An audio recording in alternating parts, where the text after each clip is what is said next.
Eu queria que tu começasse se apresentando. Como é que tu chegou aqui na base do esporte? É um cara que não está há muito tempo no futebol, pouca gente conhece. O que é que te trouxe até o esporte e qual a tua qualificação para assumir esse posto que é de coordenador geral da base do esporte atualmente? Eu tenho um cargo de estatutário no clube, não remunerado, né? Eu vim junto com a gestão para tentar mudar um pouco do caminho que o clube vinha adotando em relação às divisões de base. Eu venho da indústria automotiva, trabalho com desenvolvimento de tecnologia para a indústria automotiva, mas sempre fui um apaixonado pelo clube e por futebol. E na pandemia, eu e toda a empresa trabalhando de casa, né, no trabalho remoto, eu tinha um sonho antigo de estudar fora, mas eu não queria voltar a estudar aquilo que o que eu já tenho de leitura do dia a dia, da parte de gestão, o que eu já vejo para negócios, e eu queria estudar algo que para mim não sentisse como estudo, né? E aí o futebol fazia total sentido, né? E eu já há algum tempo eu já vinha procurando cursos de referência na área, e a Universidade de Liverpool oferece um MBA voltado para gestão na indústria do futebol. O berço do futebol, né? Assim, o norte da Inglaterra, a região ali, né? Liverpool, Manchester, tem grandes clubes e grandes conceitos que a gente pode beber na fonte. E aí eu fui e apliquei. Eu lembro bem, assim, faltavam alguns dias para poder encerrar a janela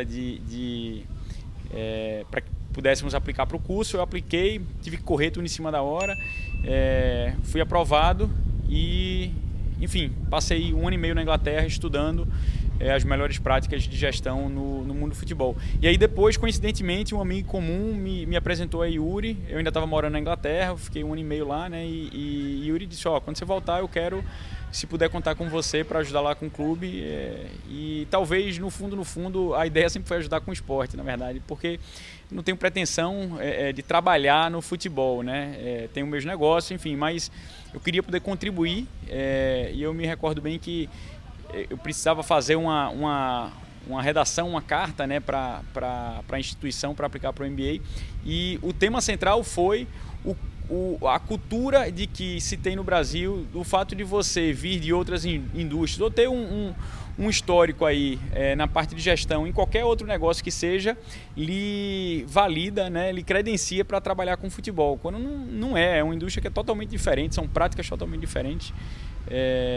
E eu busquei um caminho de obter conhecimento nas melhores práticas, né, onde você tem as principais referências, e hoje a gente tem tido a oportunidade de colocar um pouco disso aqui em prática no clube.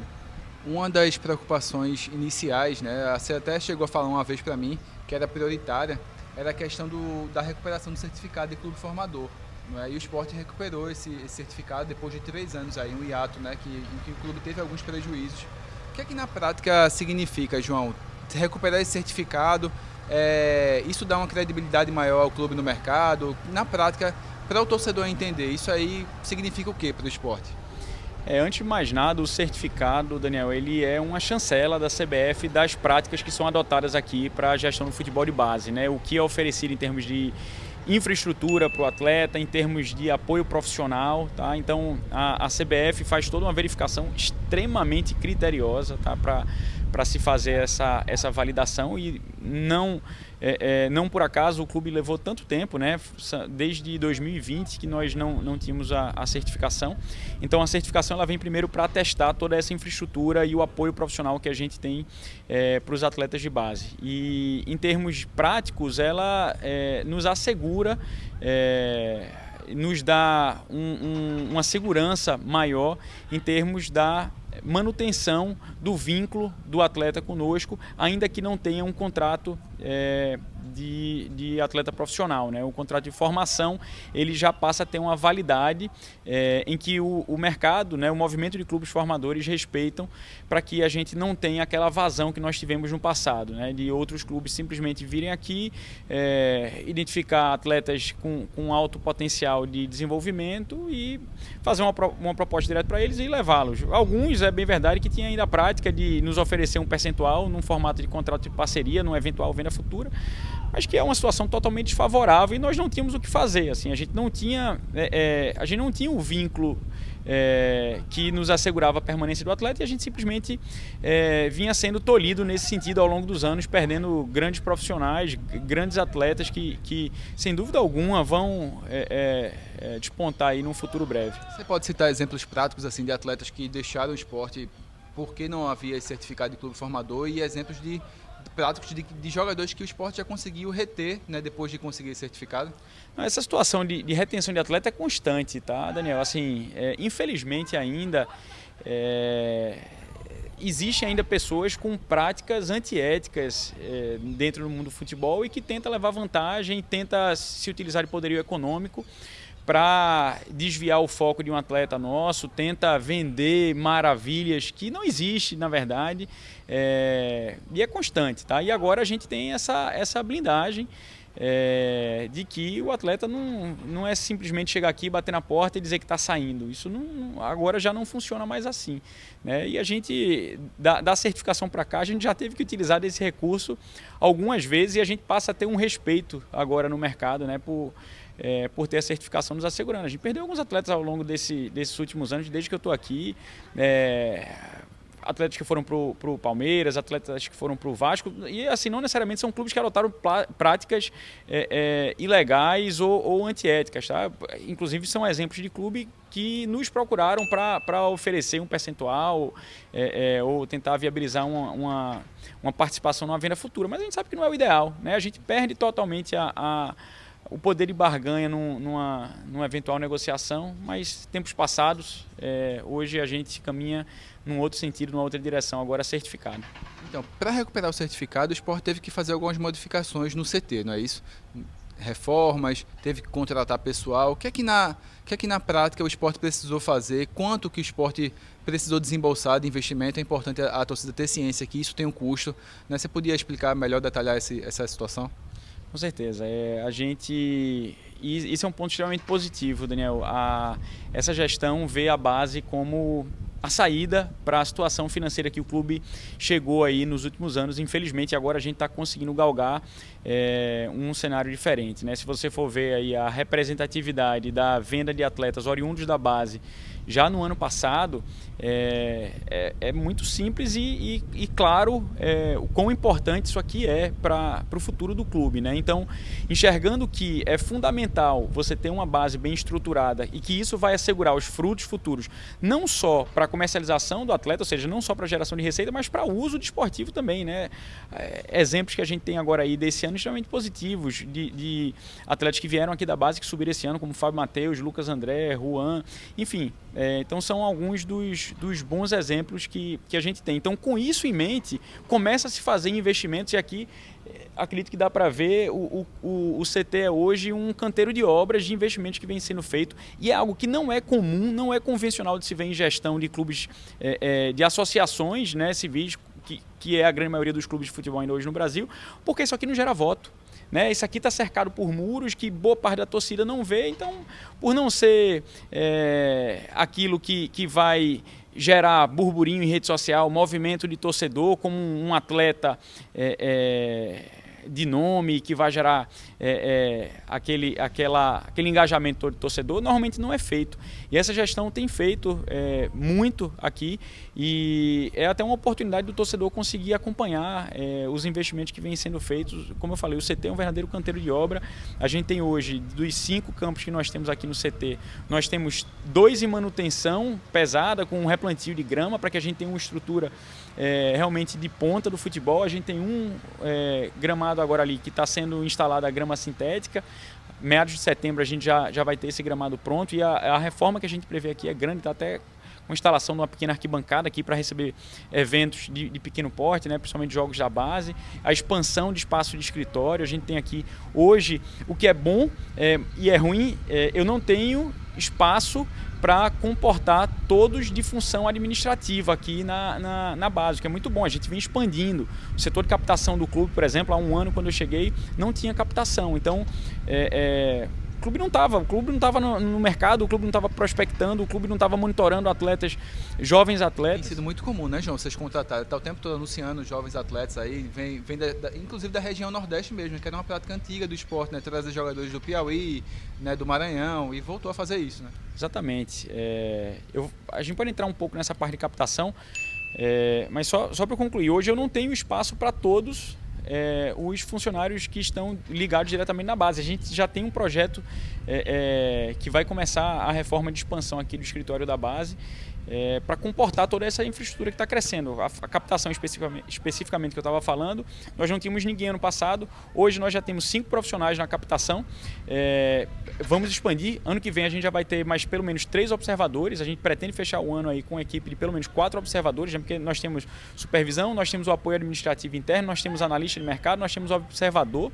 E vamos expandir esse trabalho de observação, porque base é muito isso, né? Muito tá em campo mesmo, tá assistindo jogos, tá acompanhando projetos, né?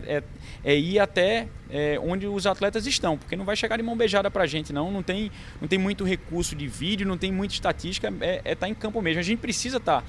Então, só para você ter ideia, e o torcedor acompanhar isso aí também, só esse ano o setor de captação já monitorou e acompanhou mais de 5 mil atletas. Só em processo de seletivo aqui, nós tivemos quase 500 atletas sendo monitorados e depois em o que a gente chama de intercâmbio técnico. É diferente daquela antiga peneira.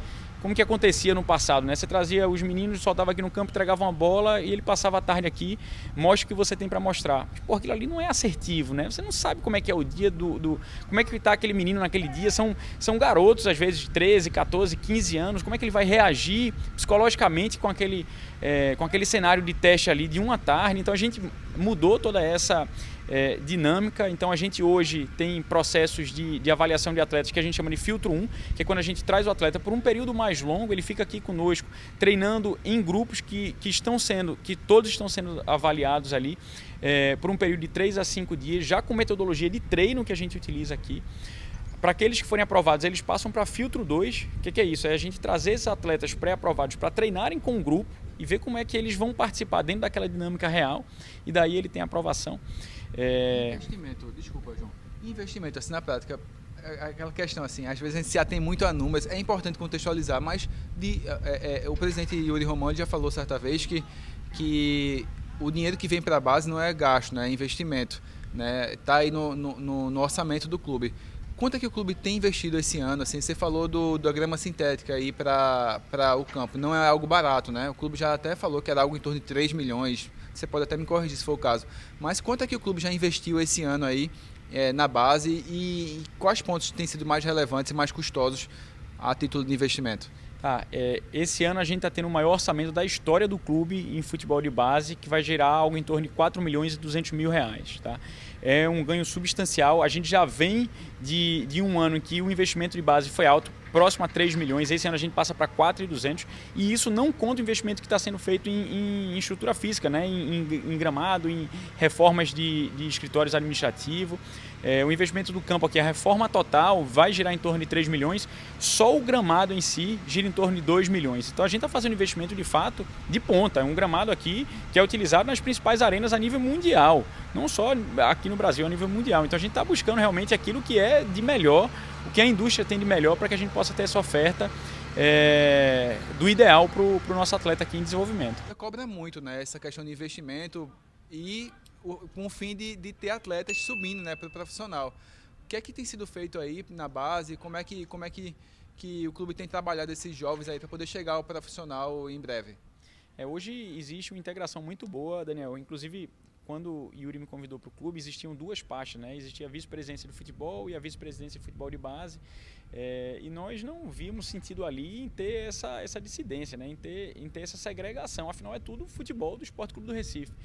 Então, a sugestão foi que a antiga posição de vice-presidente de futebol de base se tornasse uma posição ligada à vice-presidência de futebol, que ainda existia, hoje é vice-presidência de competição, mas para promover essa integração, né? Então, fruto disso é que hoje nós temos todo o processo de base se comunicando com o futebol profissional.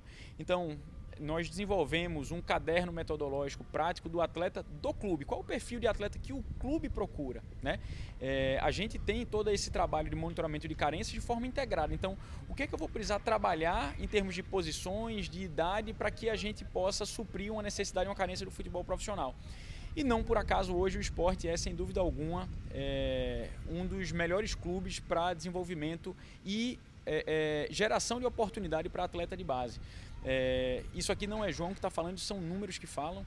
O Sport hoje, considerando os 20 clubes da Série A e os 20 clubes da Série B, é o segundo que mais tem atleta desenvolvidos localmente, desenvolvidos aqui na base, sendo utilizado no futebol profissional. São 11 atletas com minutagem na Série B, tá? A gente só fica atrás do São Paulo, que tem 12 atletas com minutagem na Série A. E estamos empatados aí com clubes como Corinthians e Grêmio, que também utiliza a mesma quantidade de atleta. Mas a gente tem atletas com minutagem extremamente relevante esse ano no profissional, né? Alguns exemplos, tem os mais antigos, né? Everton, Chico, Juba e por aí vai, e tem os que subiram agora esse ano, que a gente fica extremamente feliz em ver o desenvolvimento e como já pegou a camisa e já ficou, né, em definitivo. Vídeo o caso de Fábio Matheus aí, Lucas André com oportunidade também, Juan Xavier. Então esse é o título da base. A gente não joga para levantar troféu é o meio, o fim é fazer com que os nossos atletas cheguem no profissional. Também, que chegou, é uma questão mais midiática e tudo. Então, Rafael, eu queria que você falasse um pouco sobre os frutos que o Sport tem colhido, né, com esse investimento na base esse ano, né? O Sport chegou às quartas de final aí da Copa São Paulo de Futebol Júnior, também foi muito bem aí no Sub-17, voltou a ter jogador convocado, né, para as divisões de base. A que se deve aí esse bom momento da base do Sport?